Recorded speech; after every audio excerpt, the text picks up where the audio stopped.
की कहानी, गांधी जी की कहानी, यह पुस्तक जो है राजकुमारी शंकर के द्वारा लिखित है और इसमें गांधी जी के बचपन से लेकर के आज तक उनकी मृत्यु तक के कहानियाँ अंकित हैं।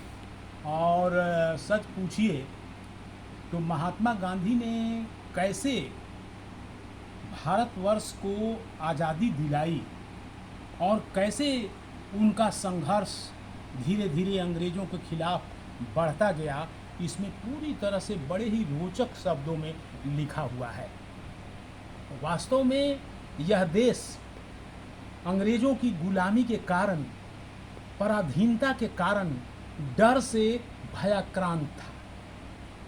यहाँ की जनता बिल्कुल डरी डरी रहती थी और वो डर होता था जमींदार के कारिंदों का, सिपाहियों का, सेना के लोगों का, अफसरों का।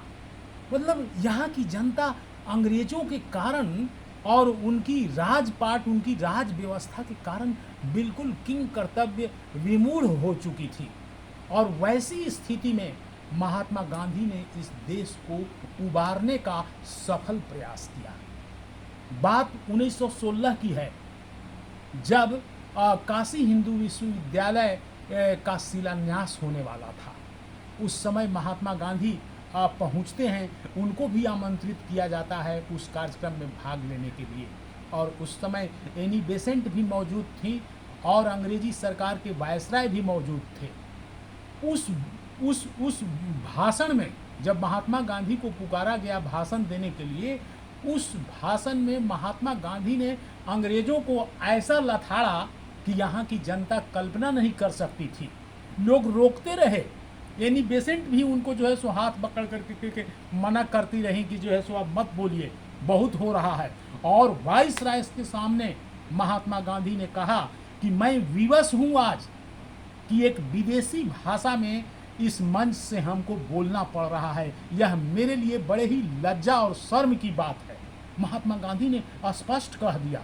और उस समय अंग्रेजी सल्तनत और अंग्रेजी के जो है सो समर्थक थे, उन लोगों ने कहा कि बाप रे बाप, इतना भयंकर रूप से अंग्रेजी का कोई विरोध करने वाला, अंग्रेजी सरकार का विरोध करने वाला, ये तो पहली बार सच ये व्यक्ति बोल रहा है। तो उस काल में 1916 में महात्मा गांधी ने बखिया उधेड़ करके रख दी अंग्रेजों की।